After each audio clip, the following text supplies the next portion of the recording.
माध्यम से नहीं, अपितु डायरेक्ट वोटिंग के माध्यम से होनी चाहिए,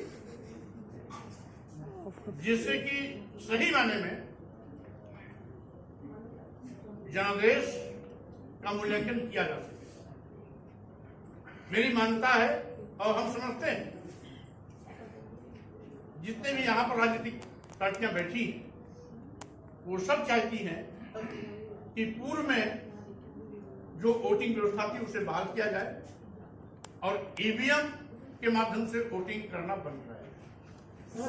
ईवीएम खराब है, ईवीएम धांधली होती है। सबसे पहले लड़ाई ईवीएम लड़ लीजिए, बाद में संगठन जो आपने बनाया है। इसके लिए आपको क्लियर कर दूं, ईवीएम आई है पार्लियामेंट द्वारा, ये चुनाव आयोग द्वारा नहीं आई है। पीपल्स रिप्रेजेंटेशन एक्ट 1951, इसमें संसद द्वारा संशोधन हुआ और बैलेट बॉक्स के जगह ईवीएम मशीन, ये पीपल्स रिप्रेजेंटेशन एक्ट में बदला हुआ, तो ये पार्लियामेंट से किया है। तो जब ये पार्लियामेंट से सब कुछ होता है तो हमारे लोगों को पार्लियामेंट जाने की जरूरत है, तभी हम कर पाए। मौर्य जी एक सवाल है, मौर्य जी एक सवाल है, जब देश में धर्म और जाति की राजनीति हावी है तो आप लोग कैसे टिक पाएंगे इसमें? देखिए, बहुत छोटी बात है। आज जब हम समतामूलक समाज बनाने की बात करते हैं और साहब डॉक्टर अंबेडकर के सपनों का भारत बनाने की बात करते हैं, मानव काशियान के सामाजिक परिवर्तन आंदोलन की बात करते हैं, तो स्वाभाविक रूप से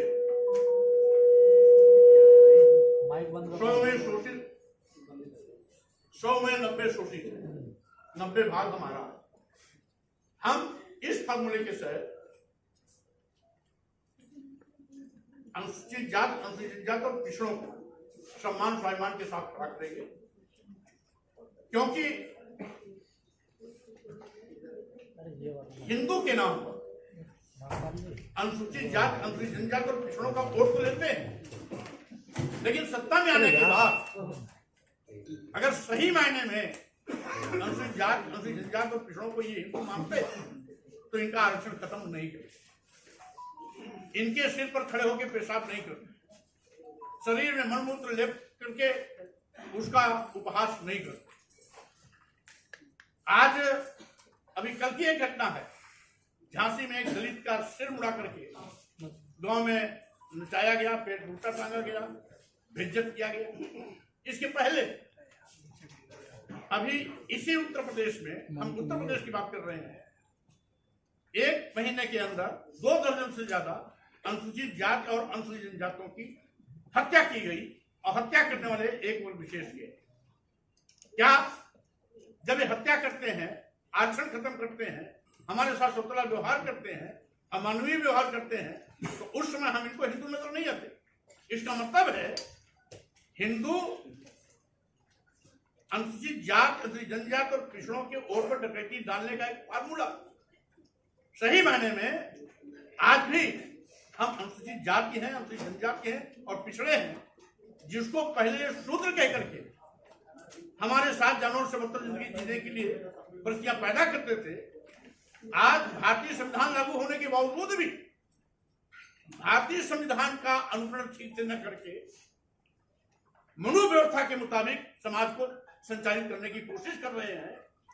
यही कारण है कि सबका साथ सबका विश्वास का नारा देने वाले लोग आज सबसे ज्यादा अनुसूचित जनजाति, अनुसूचित जाति और पिछड़े वर्गों पर कहर बर्पा कर रहे हैं, जनजाति अत्याचार कर रहे हैं, हत्याएं कर रहे हैं और साथ ही साथ सार्वजनिक रूप से इनको अपमानित करने का घिनौना कृत्य कर रहे हैं। इसीलिए मैं कहना चाहता हूं, ये जो 100 में 90 की आबादी है, इसको हम एकजुट करके सम्मान स्वाभिमान के साथ खड़ा करेंगे।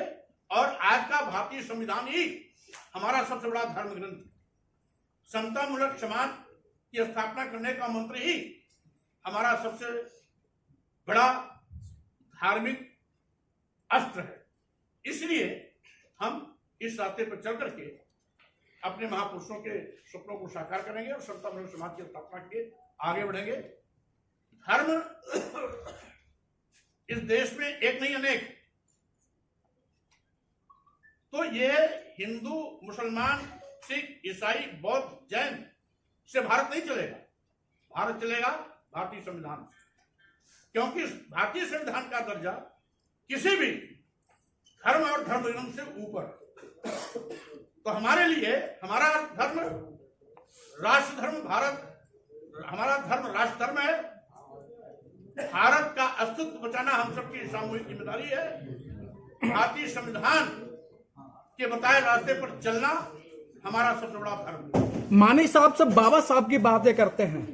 अब तो विचारधारा ये हो गई है कि आप लोगों के माध्यम से कि गले के अंदर माला और विचारों पे ताला, जहां जिनसे आपकी लड़ाई है आप लोग भी कहीं कम नहीं है। क्या बाबा साहब को इस समय टोकरे में रख के बेचने का काम नहीं किया जा रहा है?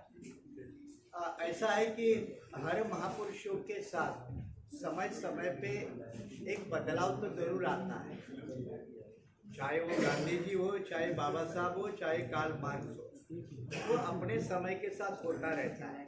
लेकिन उसका जो मूल रूप से जो ढांचा होता है, जो फिलोसॉफिकल फाउंडेशन होता है, वो इंटैक्ट रहता है। कसूर होता है उस रास्ते पर चलने वाले लोगों का, वो महापुरुषों का कसूर नहीं होता है। अगर उसको सही लोग मिले तो फिर एक बार उसको पुनर्जीवित ताकत के साथ किया जा सकता है। यही तो इन्होंने कहा कि हर पॉसिबल है, हम बिलीव करते हैं कि हम फिर एक बार कर सकते हैं। यही तो हम बीबीए की भूमिका रख रहे हैं कि बीबीए ठीक है, SC ST के MP MLA हैं, लेकिन वो अगर कारीगर साबित होते तो हमें नया प्रयास करने की जरूरत नहीं होती। 131 मेंबर ऑफ पार्लियामेंट में पड़े हैं। शेड्यूल कास्ट के 84 है, ट्राइब के 47 है, बैकवर्ड के 137 है, मुस्लिम के 24 है। लेकिन अगर ये अपना काम ईमानदारी के साथ कर सकते थे तो हमें बीबीए की फिर जरूरत नहीं पड़ती थी।